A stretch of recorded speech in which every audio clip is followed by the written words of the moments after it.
اللہ کے اس نیک بندے کی سٹوری سن کر آپ ضرور حیران ہو جائیں گے۔ یہ ہے لیبیا کا عامر، جنہوں نے کئی سالوں سے ارادہ رکھا تھا کہ میں حج پہ جاؤں گا اور پیسے جمع کر کے آخر کار ان کا ٹکٹ بھی ہو گیا۔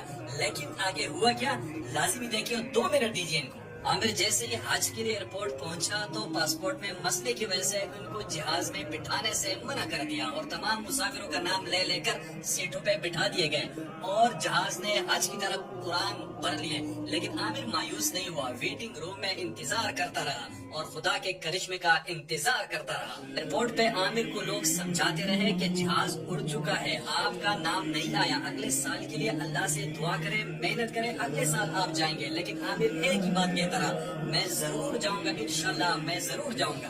ادھر رب کو کچھ اور منظور تھا۔ جیسے ہی طیارہ ہوا میں بلند ہوا، اچانک اس میں فنی خرابی آ گئی اور کچھ ہی دیر بعد اسی ایئرپورٹ پہ لینڈ کر گیا۔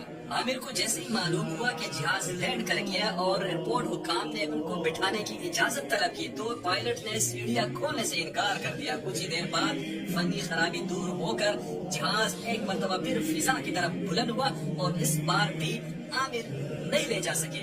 لیکن یہ مرد مومن نہ مایوس ہوا نہ گھر واپس چلا۔ حکام نے دوبارہ ان کو سمجھانے کی کوشش کی کہ اب ساری امیدیں ختم ہو گئی، اب آپ گھر چلے جائیں۔ لیکن اس بار ان کا جواب لبریز تھا، کہا کہ ان الطیارۃ لن تذهب بدونی وانھا ستعود، یہ جہاز میرے بغیر نہیں جائے گا، یہ پھر لوٹے گا۔ اور حیرت انگیز طور پر وہی ہوا۔ آدھا گھنٹہ جہاز اڑانے کے بعد ایک اور فنی خرابی کی وجہ سے اس ایئرپورٹ پر دوبارہ لینڈ کر گیا اور اس بار پائلٹ نے اسپیشل اعلان کر دیا کہ جب تک عامر سوار نہیں ہوگا میں جہاز نہیں اڑاؤں گا۔